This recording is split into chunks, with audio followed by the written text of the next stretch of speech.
Hi friends, welcome to class 15. ఇది వచ్చేకి silk థ్రెడ్కి ముడి వేయటం అంటే చిక్కు పడకుండా.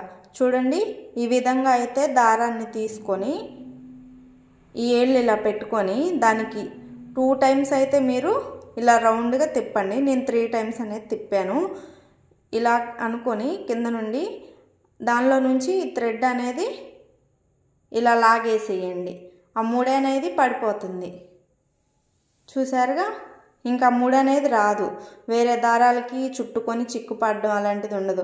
ఇలా తెంపేసుకొని మీరు దారం అయితే స్టోర్ చేసుకోవచ్చు, అలా పెట్టేసుకోవచ్చు. ఇంకా వేరే దారాలకైతే చిక్కు పడకుండా ఇది ఇబ్బంది లేకుండా అనేది ఉంటుంది. ఫస్ట్ ఇదైతే నేర్చుకోండి. ఇక్కడ చూస్తున్నట్లయితే డబల్ థ్రెడ్ సిల్క్ థ్రెడ్ని చైన్ స్టిచ్ అనేది చేస్తున్నా. మీరు ఇదైతే ప్రాక్టీస్ చేయండి ఫ్రెండ్స్. ఇప్పటి వరకు మీరు సింగిల్ థ్రెడ్ మీద వర్క్ చేశారు. డబల్ అంటే 2 దారాల మీద ఇది ఇలా కుట్టడం అనేది నేర్చుకోండి. సిల్క్ థ్రెడ్ అనేది త్వరగా ఏంటంటే తెగిపోవడం ఇలాంటివి అనేది ప్రాబ్లమ్స్ వస్తాయి. రాకపోతే ఓకే, ప్రాబ్లం వస్తుందంటే మీరు ఫస్ట్ ఏంటంటే ఫ్రేమ్ ఫిట్గా ఉందా లేదా ఇలాంటివన్నీ చూసుకోండి. సిల్క్ థ్రెడ్ అనేది ఎక్స్పైరీ డేట్ అయిందా, 5 ఇయర్స్ దాటితే అది తెగిపోతుంది. సో చూసుకొని కొనండి. ఇక్కడ చూసారా, పైన 2 కింద 2 ఇది లోడింగ్ అండి. పైన 2 కింద 2 ఈ లోడింగ్ అనేది చాలా ఇంపార్టెంట్ అండి. మనం ఏ వర్క్ చేసినా మ్యాక్సిమం లోడింగ్ అనేది ఉంటుంది. నెక్కి, బ్యాక్ కానీ, ఫ్రంట్ కానీ, చిన్నపిల్లలకి కానీ, డ్రెస్లకు కానీ, దేనికైనా లోడింగ్ ఇంపార్టెంట్. ఇది తప్పకుండా మీరు అనేది ప్రాక్టీస్ చేయండి. ఫస్ట్ ఏం చేస్తారంటే జరీ థ్రెడ్తో ప్రాక్టీస్ అనేది చేయండి. ఇది సిల్క్ థ్రెడ్ అనేది త్వరగా తెగిపోతుంది కాబట్టి మీరు దాంతో ప్రాక్టీస్ చేసిన తర్వాత ఈ సిల్క్ థ్రెడ్తో అనేది మీరు వర్క్ చేయండి. కింద 2 పైన 2 ఈ విధంగా అయితే మీరు ప్రాక్టీస్ చేయండి. చాలా ఈజీగా వచ్చేస్తుంది. కాకపోతే సిల్క్ థ్రెడ్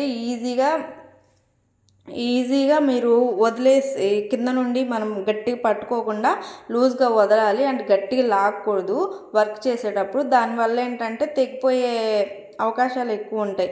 దీన్ని చాలా జాగ్రత్తగా చేయండి. ఫస్ట్ సిల్క్ థ్రెడ్తో వర్క్ అనేది కష్టం అవుతుంది, త్వరగా రాదు. అందుకే మనం ఇప్పుడు చెప్తున్నాం సిల్క్ థ్రెడ్ గురించి. ఈ విధంగా అయితే వర్క్ చేసేయండి. ఇలా పైన 2 కిందకి లాగి కింద 2 పైన 2 కింద 2 ఈ లోడింగ్ అనేది చాలా అంటే చాలా ఈజీ అండి. ఇప్పటివరకు మన క్లాసెస్ ఫాలో అయిన వాళ్ళకి ఈ వర్క్ చేయడం చాలా ఈజీ. ఒకసారి మీరు మన ప్రీవియస్ క్లాసెస్ అనేది చూడకపోతే ఒకసారి వెళ్ళి ప్రీవియస్ క్లాసెస్ అనేవి ఒకసారి చూడండి ఫ్రెండ్స్. ఈ విధంగా లోడింగ్ అనేది చేసేయండి. ఇంతే, ఇక్కడ ఇన్నోట్ అనేది వేసేసుకోవడమే.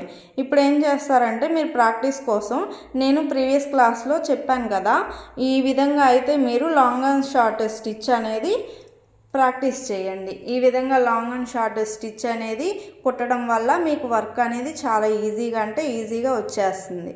చూసారుగా, ఈ విధంగా ఒకసారి ప్రీవియస్ క్లాస్లో వీడియో చూడండి, ఎలా కుట్టాలి మనం డీటెయిల్గా చెప్పాము. అదేవిధంగా ఇక్కడైతే మీరు లాంగ్ అండ్ షార్ట్ స్టిచ్ అనేది వేసేయండి. ఇది ప్రాక్టీస్ చేసేయండి. ఈ విధంగా ఏం లేదు, చాలా ఈజీ. నేను ప్రీవియస్ క్లాస్లో చెప్పాను, ప్రాక్టీస్ క్లాస్లో అది చూడండి ఒకసారి. ఇంతే, ఇదంటే ప్రాక్టీస్ చేయండి ఫ్రెండ్స్ తప్పకుండా. ఓకే ఫ్రెండ్స్, ఇంతే ఈ వీడియో. ఇంకా వీడియోస్ అన్నీ అందరికీ వెళ్ళాలి, అందరు చూడాలి, అలాగే మీకు రావాలి అంటే ఫస్ట్ ఏం చేస్తారంటే ఇక్కడ లైక్ చేయండి. ఇక్కడ లైక్ చేస్తే నాకు కొంచెం సపోర్ట్గా ఉంటుంది. ఇక్కడ చూసారు కదా, ఇక్కడ సబ్స్క్రైబ్ అని ఉంది, అక్కడ ప్రెస్ చేస్తే సబ్స్క్రైబ్ అయిపోతుంది. వెంటనే గంట సింబల్ వచ్చింది, దాని మీద ప్రెస్ చేయండి. కింద ఆల్ అనే ఆప్షన్ వస్తుంది, దాన్ని ప్రెస్ చేసుకున్నారంటే గంట సింబల్ ఓకే అయ్యి మనం ఏమి వీడియో పోస్ట్ చేసినా సరే మీకు నోటిఫికేషన్ అనేది వస్తుంది. మీకు ఆ వీడియో నచ్చితే నోటిఫికేషన్ చూసి మీరు చూడొచ్చు వెంటనే. అలా కామెంట్ చేయండి, షేర్ చేయండి.